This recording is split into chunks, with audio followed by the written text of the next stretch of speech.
안녕하십니까. SPM 리서치의 김영재입니다. 이제 9월에 들어섰기 때문에 또 9월 FOMC 회의가 코앞에 있는 것이고, 그렇다면은 페드의 기준금리가 상당히 중요하게 시장에 작용을 할 것이고요. 시장 참여자 역시 마찬가지로 관심이 집중되고 있다 이렇게 봐야 되겠죠. 그런데 최근의 흐름 보면은 금리의 흐름을 쉽게 예측할 수 있는 그런 상황도 아니고, 또 여러 가지 요인들이 작용이 되고 있는 그런 상황이라고 생각이 돼요. 환경 요인 측면에서 놓고 봤을 때 여러 가지가 동시에 지금 변화되고 있는 그런 상황이 아닌가. 그래서 금리 역시 마찬가지로 여러 가지 영향을 복합적으로 받으면서 움직이고 있다. 그래서 쉽게 보기가 힘들다 이렇게 생각이 되거든요. 미국 10년물 금리 이제 3.9%대 돌파하고 있습니다. 4% 향해서 가는 게 아닌가 이렇게 생각이 되는데, 제가 개인적으로 3.9%대에서 4%까지의 흐름을 하나의 기회로 볼 수도 있겠다라고 생각을 해왔었는데, 그거는 4.3%대에서부터 흘러내려오면서 3.7%를 깨는 이 상황에서 이익 실현을 한 이후에 재매수 관점으로 보고 있는 건데요. 그것에 대해서도 우리가 잘 생각하면서 봐야 될 것 같아요. 여기서 재진입했을 때 어느 금리 레벨을 목표로 봐야 되는지 그것도 또 생각을 해보셔야 될 것 같아요. 그냥 이익 실현 한번 했으니까 올라오면 다시 채워넣는다 이런 생각보다는 표 수익을 정하고 들어가야 된다 계속 말씀드리고 있잖아요. 국채 투자. 그거 한번 생각을 해보셔야 될 것 같아요. 지금 금리가 올라오고는 있는데 실제로 CME 페드워치를 보면서 시장의 기대치 보면은 그렇게 나쁘지가 않아요. 이게 오늘 거거든요. 2025년 말에 페더럴 펀드 레이트가 3에서 3.25. 이게 가장 좋았을 때는 내년 10월 정도께 저 정도 온다라고 시장에서 예측을 했었던 게 8월 초중순이었죠. 페더럴 펀드 레이트 인하에 대해서 최근에 가장 기대가 컸었던 그때죠. 그게 시간이 지나면서 좀 후퇴했었고요. 지금은 가장 좋았을 때하고 후퇴했을 때 중간 정도다 이렇게 보시면 되거든요. 그렇기 때문에 금리가 이렇게 좀 빠르게 올라오고 있는 이 점도 약간 좀 이해가 안 되죠. 과연 무엇이 작용되고 있는지 이걸 좀 여러 측면에서 생각을 해야 된다는 것입니다. 시장의 기대치 때문에 이렇게 반영이 되고 있다라고 보기에는 상대적으로 빠르다 이렇게 판단이 되거든요. 더불어서 푸른색 선이 미 국채 금리고요. 붉은색 선이 N달러죠. 동행한다고 말씀드렸잖아요. 이렇게 반등하는 모습, N달러도 이렇게 올라가는 모습 보면은 9월달이 그렇게 쉬운 기간이 아니기 때문에 N하고 같이 동반하는 이런 모습 보면은 캐리 트레이드에 대한 트라우마가 또 그 점도 또 연상이 되죠. 8월 초에 나타났었던 이 모습이요. 올라오는 모습이 두들겨 맞기 위해서 올라온다. 이렇게 봤을 때는 충분히 그 트라우마가 연결될 수가 있죠. 특히나 이번에도 9월에 통화정책회의가 이제 곧 시작이 되기 때문입니다. 22 통화정책회의가 다음 주, 그리고 FOMC 회의도 그렇게 멀지 않습니다. 이번 주말부터 블랙아웃 기간으로 들어서고요. FOMC 회의 다음에 바로 BOJ 통화정책 회의가 있거든요. 이렇게 좀 순서가 바뀐 게 약간 불안해 보이긴 합니다. 페드 쪽에서 어떤 결론을 낸 다음에 BOJ 쪽에서 또 반대적인 흐름을 얘기를 하면 시장에 또 악영향을 줄 수도 있겠죠. 페드와 BOJ가 과연 정책적으로 대립을 할까? 그것도 한번 좀 살펴볼 필요가 있다 이런 생각이 듭니다. 계속 이쪽은 우리가 살펴봐야 될 것 같다라는 생각이 들고요. 페드와 BOJ의 통화정책을 생각해 본다면 결국 N에 대한 개입을 생각할 수밖에 없잖아요. 그런데요, 가만히 흐름을 살펴보시면 올해 BOJ 통화정책 회의가 5번 있었거든요. 1월, 3월, 4월, 6월, 7월 이렇게 있었거든요. 그런데 N달러가 이렇게 하락 조정을 보인 이 모습, N 개입도 있었지만 이 3번 회의의 공통점이 BOJ 쪽에서 분기 이코노미 아웃룩이 나왔었던 그때입니다. 1월, 4월, 7월이요. 이걸 페드 쪽하고 비교해보면 점도표가 나오는 그때하고 비교할 수가 있죠. 페드는 3, 6, 9, 10이죠. BOJ는 1, 4, 7, 10월입니다.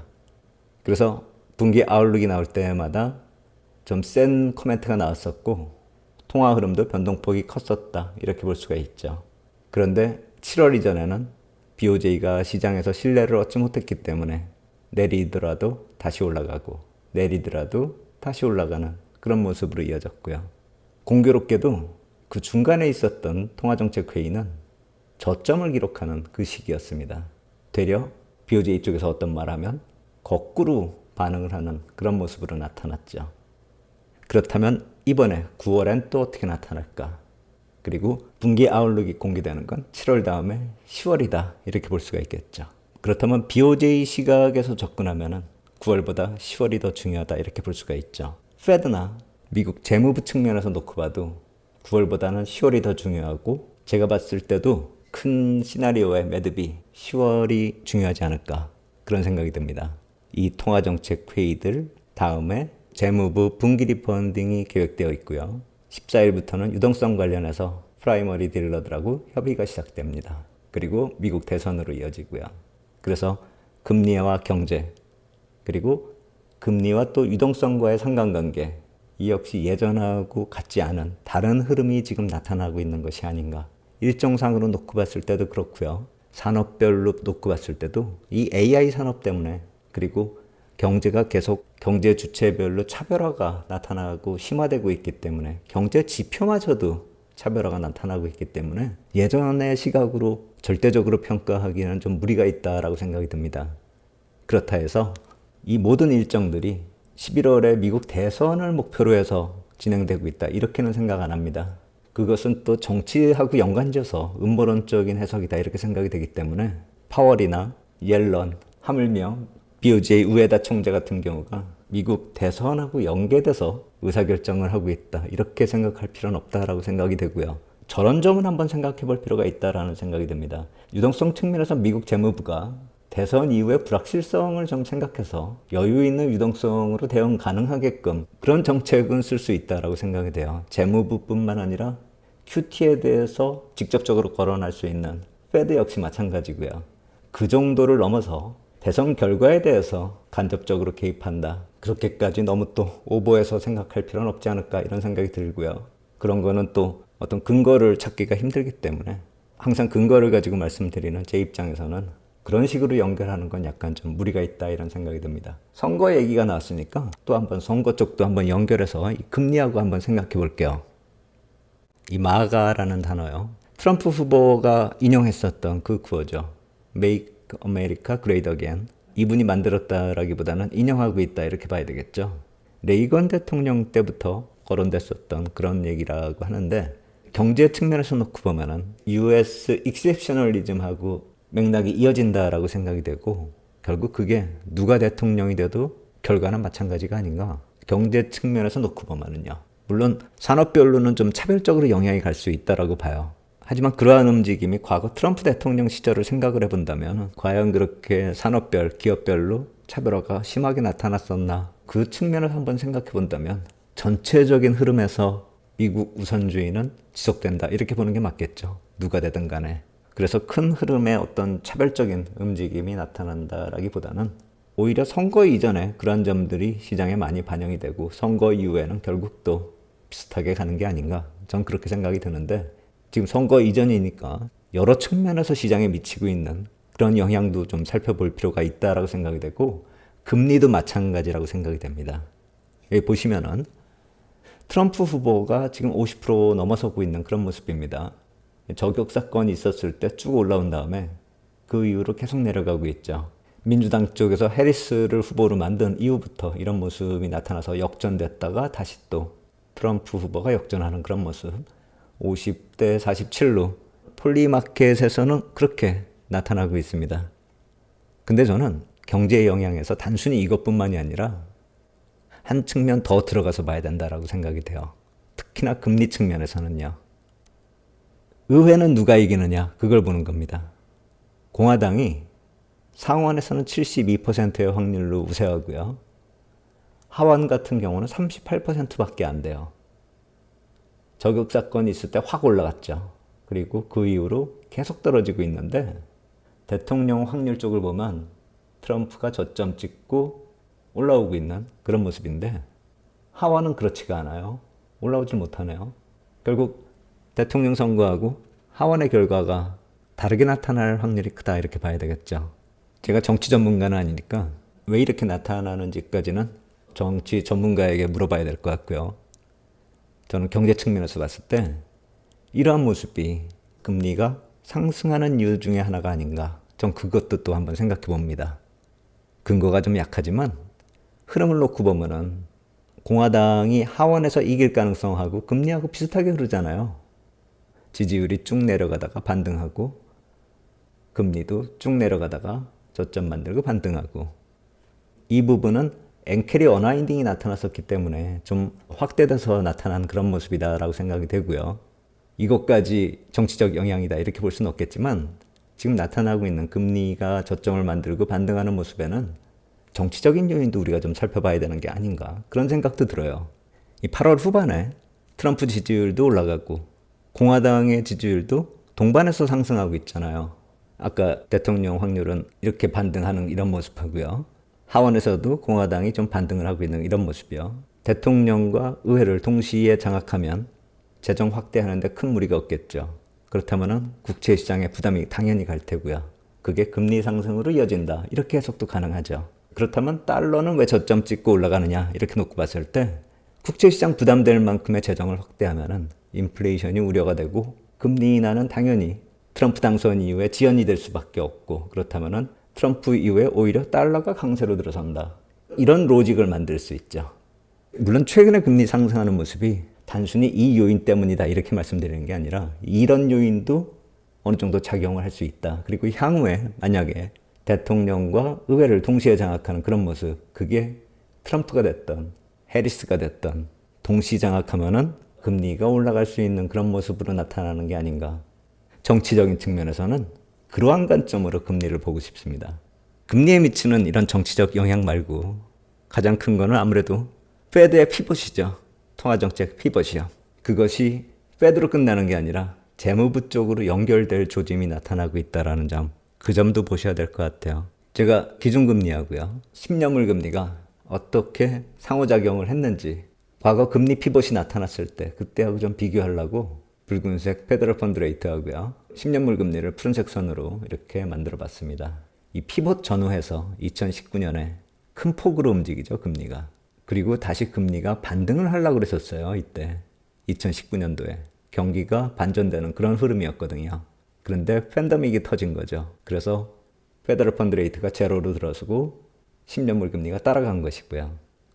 이 움직임을 빼면 10년물 금리가 먼저 선행해서 움직이다가 반등하려는 모습도 선행해서 먼저 움직이죠. 페더럴 펀드 레이트 인하하고요. 다시 인상하는 그런 모습이 나타나려고 할 때 먼저 반응을 했다라는 것이죠. 그러한 모습이 2022년 후반하고요. 2023년 초반에도 나타났죠. 이 당시에 금리 이제 그만 올리고 내려갈 거야 라는 시장의 기대감이 상당히 강했어요. 그래서 이렇게 먼저 내려가는 그런 모습 보였죠. 그리고 한동안을 버텼는데 계속 기준금리를 올려버리니까 이거 아닌가 보다 하고 같이 따라 올라간 거죠. 이 갭이 어느 정도까지는 허용이 되는데 따라 올라가 버린 거죠. 그리고 10년물이 5% 찍을 때 비레크먼 같은 경우가 또 여기서 상승과 하락을 만들면서 단기적으로 또 하락 요인이 되죠. 마치 금리 정점이 거의 확정됐고 페더럴 펀드 레이트가 또 내려간다. 이런 기대감이 또 시장에서 나타났었고요. 근데 또 아닌가 보다 하고서 다시 올라간 거고요.